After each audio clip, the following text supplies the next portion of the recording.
informações que nós temos sobre as capitanias hereditárias. As capitanias hereditárias foram um sistema administrativo implementado pela coroa portuguesa no Brasil em 1534. Só para relembrar, o Brasil foi descoberto dia 22 de abril de 1500. Então, 34 anos depois do Brasil ser descoberto, eles implementaram essa forma de governo. O território do Brasil, pertencente a Portugal, foi dividido em faixas de terras concedidas aos nobres da confiança do rei João III, 1502 a 1557. Essas poderiam ser passadas de pai para filho, e por isso foram chamadas de hereditárias. Os principais objetivos era povoar a colônia e dividir a administração colonial. As capitanias hereditárias, porém, tiveram vida curta e foram abolidas há 16 anos após a sua criação. Um resuminho, sobre as capitanias hereditárias, um pouquinho mais longo.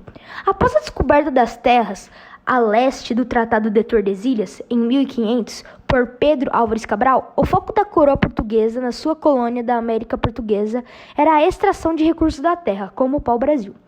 Isso se devia ao fato de não serem encontrados metais preciosos, como foi a causa dos espanhóis nas suas possessões.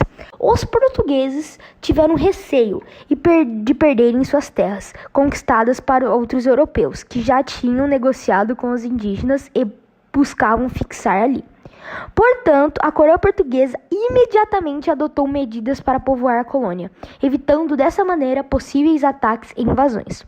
O sistema de capitanias hereditários, sido implantado pelos portugueses na Ilha da Madeira, dos arquipélagos de Açores e Cabo Verde, assim ficou estabelecida a criação de 12 capitanias e 12 donatários, uma vez que receberam mais que a porção de terra, e as capitanias de Maranhão e São Vicente foram divididas em 2 porções. Agora eu vou colocar um mapa das capitanias hereditárias de 1534 a 1536. Abaixo segue os nomes das respectivas donatários, como a capitania do Maranhão, João de Barro e Arias da Cunha e Fernandes Álvares de Andrade, além de vários outros. Direitos e obrigações do donatário. O rei Dom João III concedeu as terras para os nobres de sua confiança.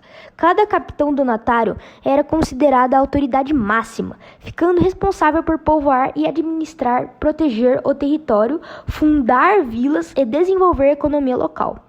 Por sua parte, a coroa portuguesa não dava nenhuma ajuda financeira aos donatários para esse empreendimento. Os donatários, por outro lado, sofriam possíveis e alguns privilégios jurídicos e fiscais, como escravizar indígenas e cobrar tributos e doar lotes de terra não cultivados. Ainda assim, eles poderiam explorar regiões e usufruir de todos os recursos naturais, de onde vem uma porcentagem à coroa, desde animais, madeira e minérios. No entanto, o sistema das capitanias sofreu com uma falta de recursos. Algumas foram abandonadas e outras jamais seus donatários estiveram ali. Igualmente sofreram ataques indígenas, os quais lutavam contra a invasão de suas terras. Dessa maneira, o empreendimento das capitanias hereditárias fracassou. Somente 2 foram bem-sucedidas. A capitania de Pernambuco, comandada por Duarte Coelho, e a capitania de São Vicente, comandada por Martim Afonso de Souza, graças ao tráfico indígena que realizavam naquelas terras. Curiosidades sobre as capitanias hereditárias. As capitanias hereditárias impulsionaram o crescimento das vilas, que aos poucos se transformaram em províncias e mais tarde construíram alguns estados brasileiros. A herança dos sistemas das capitanias hereditárias pode ser sentida até hoje através do coronelismo e das famílias que seguem mantendo o poder em certos estados. Martim Afonso de Souza permaneceu pouco a pouco em sua capitania, pois foi deslocado para ocupar um posto dos indígenas. Quem administrou sua terra foi a sua esposa, Ana Pimentel.